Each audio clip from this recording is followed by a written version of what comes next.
ഈ ബജറ്റിന് ഒരു പ്രസക്തിയില്ല.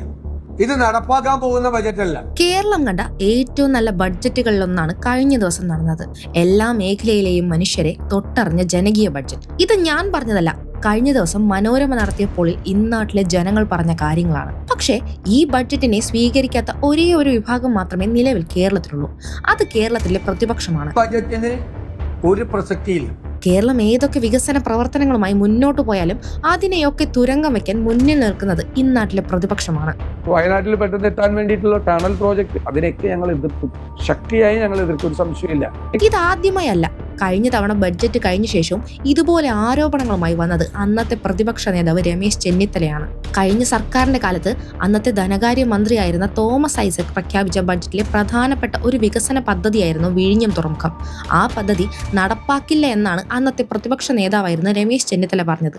എന്നാൽ യാഥാർത്ഥ്യം മറ്റൊന്നായിരുന്നു.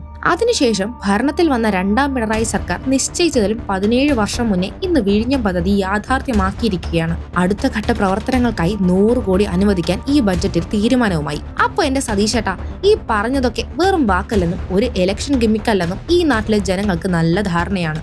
അപ്പോ ഈ പറഞ്ഞ കാര്യങ്ങളൊക്കെ അടുത്ത ഇടതുപക്ഷ സർക്കാർ വരുമ്പോൾ നടപ്പാക്കിക്കോളും. നിങ്ങൾ ആ കാര്യം ആലോചിച്ച് വിഷമിക്കണ്ട.